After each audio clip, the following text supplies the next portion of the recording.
menjelaskan tentang menghitung ukuran gejala pusat. Di sini perkenalkan, nama saya Sabar Rendi Samuel.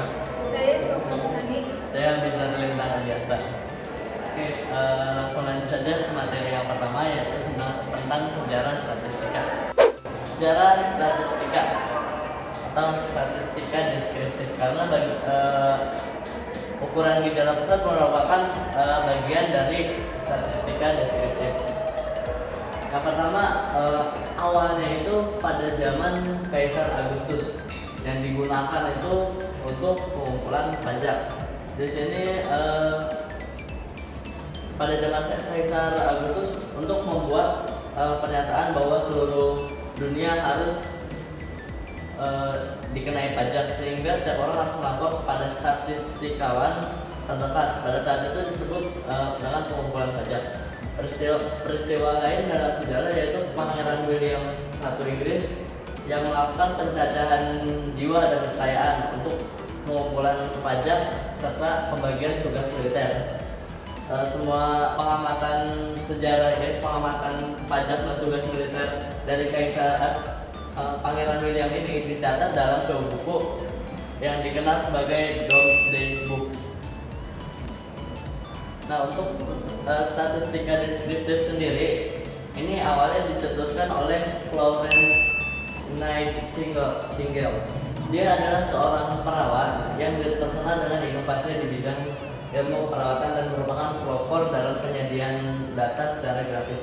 Sejak tahun 1700-an, analisis data yang dilakukan secara deskriptif berdasarkan tampil-tampilan frekuensi, rataan, dan ragam untuk sampel. Contoh adalah ukuran besar. Pada tahun 1800-an merupakan awal penggunaan grafik-grafik untuk penyediaan data seperti histogram, sejalan dengan penemuan sebaran atau kurva normal. Nah, awalnya ini penemunya ini, Florence Nightingale ini, dia menggunakan untuk mencatat korban-korban dari perang Crimea, yaitu selamat dia menjabat menjadi perawat. Nah, yang selanjutnya adalah langsung kita masuk ke materinya, yaitu ukuran gejala pusat. Yang pertama adalah pengertian ukuran dari gejala pusat itu. Ukuran gejala pusat adalah satuan ukuran yang digunakan untuk mengetahui kumpulan data-data mengenai sampel atau populasi yang disajikan dalam tabel atau diagram. Jenis rata-rata yang sering digunakan dalam ukuran gejala pusat yaitu pertama ada dibagi dua, pertama ada major means dan kedua ada minor means. Bagian-bagian dari major means yaitu ada rata-rata hitung atau arithmetic means, yang kedua median, kuartil, desil, persentil, dan modus. Yang kedua itu ada minor means, ada rata-rata ukur, rata-rata harmonis, rata-rata tertimbang, rata-rata kuadratis, dan rata-rata dari rata-rata atau disebut rata-rata gabungan. Nah, di sini terbagi dua jenis data. Yang pertama data yang belum dikelompokkan dan data yang sudah dikelompokkan. Data yang sudah dikelompokkan untuk yang pertama adalah rata-rata hitung. Ini dapat digunakan untuk menghitung rata-rata dari data yang mempunyai nilai merata atau yang mempunyai nilai sebaran yang relatif kecil. Dapat digunakan untuk menghitung rata-rata dari suatu DF terbuka. Tidak dapat dipakai untuk menghitung rata-rata dari data kualitatif. Tidak dapat digunakan untuk mengelompokkan data yang mempunyai data ekstrim atau banyak. Nah, rumusnya yaitu mu sama dengan jumlah dari sampelnya. Nah, dan ini untuk rumus yang populasi. Untuk sampelnya rata-ratanya adalah jumlah dari XI dibagi N. Nah, di sini ada contoh soal. Yang pertama ada nilai ujian dari 5 orang mahasiswa yang diambil sebagai sampel dari sebuah populasi adalah 80, 75, 95, 100. Tentukan rata-rata nilai ujian kelima orang mahasiswa tersebut. Dan penyelesaiannya ada di sini ya. Oke, yang selanjutnya adalah rata-rata tertimbang. Apabila dari sebuah populasi berukuran N diukur dengan variabel yang mempunyai tingkat pengukuran interval atau rasio dengan nilai hasil pengukuran X1, X2 sampai X ke N. Masing-masing hasil dari pengukuran mempunyai bobot B1, B2, dan B sampai dengan N. Rata-rata didefinisikan sebagai rata-rata tertimbang. Nah, ini merupakan rumus dari rata-rata tertimbang dengan B sebagai timbangannya. Di sini ada contoh soal. Seorang peneliti ingin memperoleh keterangan beberapa persen dari rata-ratanya penduduk dewasa yang buta aksara di desa A, B, C, dan D. Data untuk keperluan itu diperoleh dan disajikan dalam bentuk tabel berikut. Di sini ada desa ABC dengan tingkat buta aksara. Di desa A ada 11 orang, di desa B ada 8 orang, di desa C ada 3 orang, dan di desa D ada 16 orang. Totalnya ada 38. Total jumlah penduduk dari desa A adalah 3.843. Data penduduk dari jumlah penduduk di desa B adalah 2.100. Data jumlah penduduk di desa C adalah 1.968 dan di desa D ada 2.940. Di sini merupakan tabel pertanyaan-nya. Di sini XI atau jumlah si penderita buta aksaranya itu dikali timbangannya atau BI-nya. Nah, menjadikan hasil segini. Habis itu diselesaikan dengan menggunakan penyelesaian yang ada di sini. Kemudian ada data yang dikelompokkan, yaitu median, dapat digunakan untuk menghitung rata-rata dari data yang mempunyai nilai ekstrim. Kemudian data dapat digunakan untuk menghitung rata-rata dari suatu DR terbuka atau tertutup. Dapat dipakai untuk menghitung rata-rata dari data kualitatif. Rumus depopulasi itu letak median sama dengan setengah dalam bentuk N plus 1, sedangkan rumus sampel itu letak median sama dengan setengah N kecil plus 1. Urutkan data dari data terkecil ke terbesar, letakkan median pada urutan setengah dalam bentuk N besar plus 1. Kemudian ada kuartil. Kuartil adalah bilangan-bilangan atau keterangan yang membagi suatu deretan bilangan atau deretan keterangan menjadi 4 bagian yang sama. Kemudian ada desil. Desil adalah bilangan-bilangan atau keterangan yang membagi suatu deretan bilangan atau deretan keterangan menjadi 10 bagian yang sama. Sedangkan ada persentil. Persentil adalah bilangan-bilangan atau keterangan yang membagi suatu deretan bilangan atau deretan keterangan menjadi 100 bagian yang sama. Rumusnya itu yang pertama kuartil itu I sama dengan 1 sampai dengan 3. Letak Q I atau Q yang keberapanya itu I sama dengan N kecil plus 1 dibagi 4. Sedangkan rumus desil itu I 1 sampai dengan 9. Letak desil keberapanya itu I sama dengan N plus 1 dibagi 10. Sedangkan persentil itu I 1 sampai dengan 99. Letak P ke I-nya itu I dalam bentuk N plus 1 per 100. Kemudian ada modus atau lamanya MO, adalah suatu bilangan atau keterangan yang mempunyai frekuensi tertinggi atau bilangan yang sering muncul.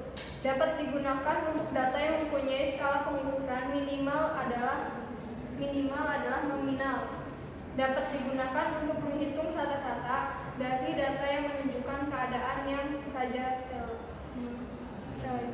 rajalela. Contohnya itu di sini ada tabel situs perkawinan, ada tidak kawin, kawin, janda atau tidak, dan cerai.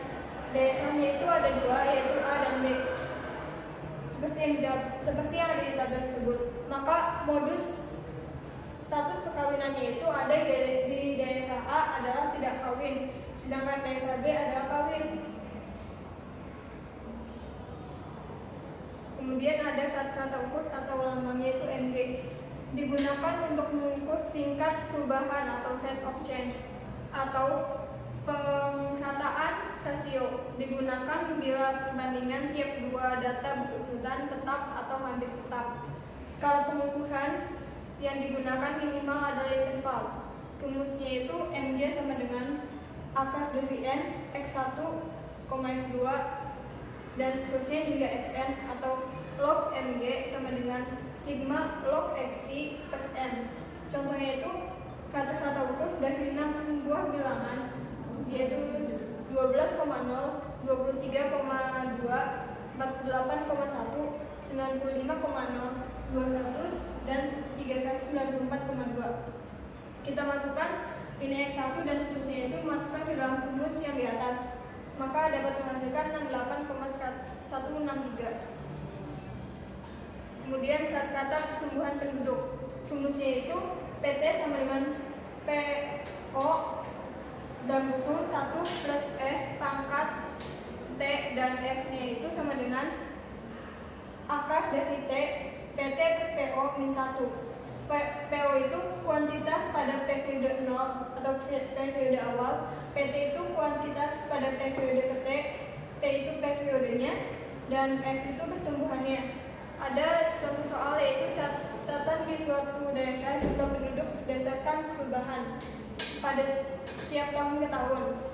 Tahun 1985 pertumbuhannya itu 2%, 1986 1,5%, 1987 minus 1%, 1988 1,3%, dan 1989 itu minus 0,2%.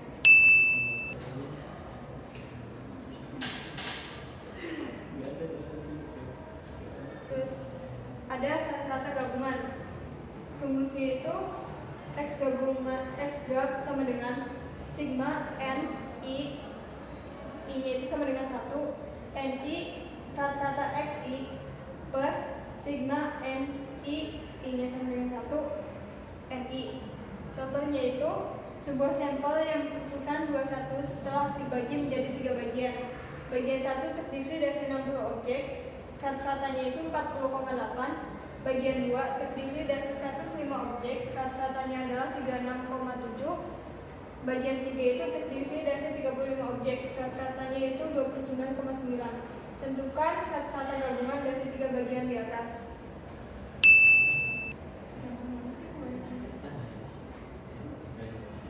Di sini saya akan menjelaskan tentang data yang sudah dikelompokkan. Data yang sudah dikelompokkan, rata-rata hitung. Rumusnya ini ada X rata-rata sama dengan sigma NI sama dengan 1 FI XI per sigma FI, dengan XI sama dengan nilai tengah atas, ini nilai tengah kelas. Ini ada contoh soal nilai ujian, awalnya dari 30 sampai 39, 40 sampai 49, 50 sampai 59, 60 sampai 69, 70 sampai 79, dan 80 sampai 89. Dengan XI 30 sampai 39-nya adalah 34,5, 44,5, 54,5, 64,5, 74,5, dan 84,5. FI-nya 5, 8, 15, 37, 25, dan 10. Maka di sini FI tinggal dikalikan dengan XI. FI ini dikalikan dengan XI menghasilkan nilai 172,5, 356, dan di bawahnya 817,5, dan di bawahnya lagi ada 2386,5, lalu 1862,5, dan 845.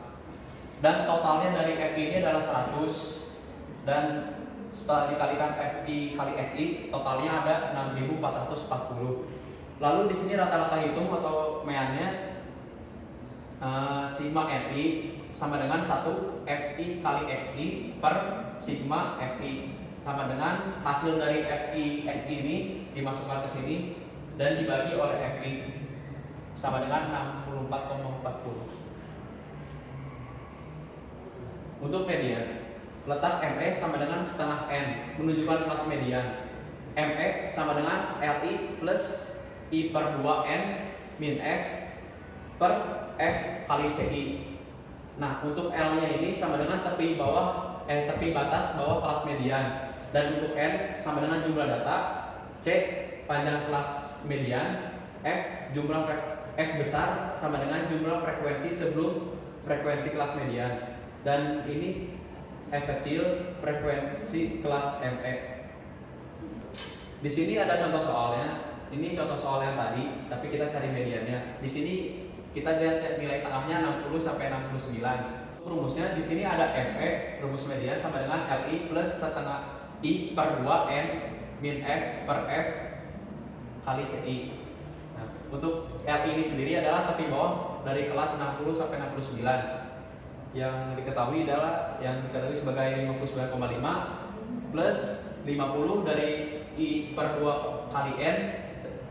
Ini dari FI 100. Nah, 100 itu bagi 2 menghasilkan nilai 50. Nah, untuk nilai frekuensi ini adalah dari frekuensi kumulatif yang dari hasil 28 sebelum 65 ini. Nah, hasilnya itu adalah min 28 per 37 adalah dari FI kelas 60 sampai 69. Nah, lalu dikalikan 10 menghasilkan nilai akhirnya 65,44 atau 65,6. Nah, kuartil QI sama dengan L QI plus I per 4 N min F per F QI kali CI QI. Untuk desil, DI sama dengan LDI plus I per 10 per FDI kali CIDI. Untuk persentil, PI sama dengan LPI plus I per 100 per FPI kali CIPI. Nah, untuk modus sama dengan LI plus B1 per B1 min B2 kali C. Untuk keterangannya adalah L sama dengan tepi bawah kelas modus. Kelas modus adalah kelas dengan frekuensi terbanyak. Nah, untuk C panjang kelas atau interval kelas. B1 sama dengan beda frekuensi kelas modus dengan frekuensi sebelumnya. Untuk B2 beda frekuensi kelas modus dengan frekuensi sesudahnya. Nah, di sini ada contoh seperti contoh soal yang tadi. Modus dari nilai ujian ke 100 orang mahasiswa tersebut adalah masukkan rumus dari yang tadi, yaitu modus sama dengan RI plus BI per BI B1 min B2 kali C sama dengan, di sini diketahui LI-nya 59,5 plus 37 min 15 per 37 min 15 plus 37 min 25 dikali 10 dan menghasilkan nilai akhirnya 65,97 atau 65,6. Untuk rata-rata ukur MG sama dengan akar N X1 F1 X2 F2 sampai Xn Fn atau log atau logaritma Mg sama dengan sigma Fi log Xi per sigma Fi. Untuk contoh soalnya seperti contoh soal yang tadi, masukkan rumusnya log Mg sama dengan sigma Fi log Xi per sigma Fi. Nah, di sini sigma Fi-nya sama dengan 179,9 per 100 dan menghasilkan nilai akhir 1,79. Di sini ada rujukan materi dari sebagai berikut. Sumber materi. Sekian dari kelompok kami. Kurang lebihnya mohon maaf. Di sini sudah terbentuk. Wassalamualaikum warahmatullahi wabarakatuh. I'm waiting and always hesitating. Kryptonite desires set my heart afire.